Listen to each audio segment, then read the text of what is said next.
Intermittent fasting seems to be all the rage these days. But how do you know if it's the right approach for you? Today, I'll be breaking that down for you and the difference between women and men on fasting. Thanks for joining me on Tailored Health, and let's get started.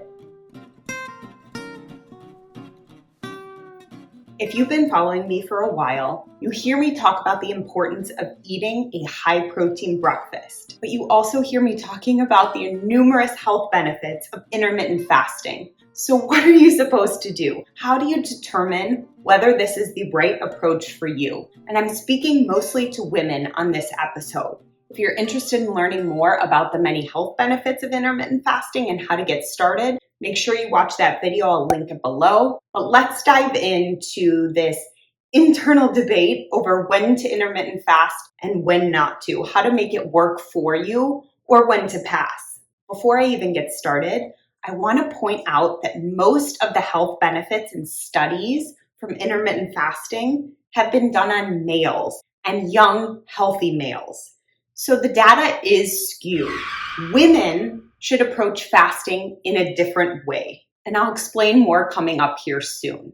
More recently, I've been seeing a lot of women clients who have taken on intermittent fasting and they're actually gaining weight or holding on to that stubborn belly fat and plateauing, not able to get to the next level with weight loss. Or maybe they saw benefits at the beginning of intermittent fasting and then it kind of fell off from there and they actually went the opposite end. So what's going on here?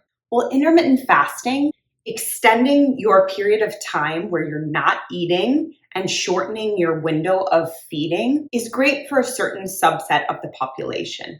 Men do really well with it. People who are great with a routine and schedule, breakfast skippers, people who don't traditionally get hungry in the morning do great with intermittent fasting. And also people who are balanced hormonally can approach intermittent fasting and get great results. Those who don't do great with intermittent fasting are traditionally women, just because of our hormones and cycling, people with adrenal fatigue, because blood sugar balance is really key. And when you skip meals, especially breakfast, you throw your blood sugar and insulin levels completely off, which can catch up to you later in the day with hunger, cravings, mood swings, irritability, and energy slumps. Those who have hypoglycemia, imbalanced blood sugar levels, diabetes, and certainly it goes without saying if you're pregnant or breastfeeding, intermittent fasting is not for you. And especially the type of intermittent fasting where you're going 14, 16, 18, 20, 24 hours without eating. Most people can benefit from going that 12 hours, regardless of who you are or what you have going on. The reason that women don't do as well with intermittent fasting as men is because we are more prone to high stress hormone levels, and we are more affected by stress. High stress levels, which can come in from meal skipping and not getting enough protein throughout the day, can cause our hormonal cascade to shut down. So if you are somebody who has tried intermittent fasting and is experiencing hair loss, missed or irregular periods, cold hands and feet, weight gain, irritability, hanger, or a susceptibility to binge eating when you are in your feasting window or on days that you're not doing intermittent fasting, these are all indicators that intermittent fasting is not working for you. And just know when you start intermittent fasting, it might take a little bit of time to get used to it and for your body to recalibrate. But if you're experiencing this all the time when you're trying to limit your window of eating, it's safe to say that this isn't working for you. And truthfully, you have to try it to know whether it's a good approach for you. When I see women who are trying to incorporate intermittent fasting into their regime, I encourage them to shorten the window of fasting. So rather than going for 16-hour fasts, 20-hour fasts, or even going a full day of fasting, women do really well with a maximum of 13 to 14 hours of fasting.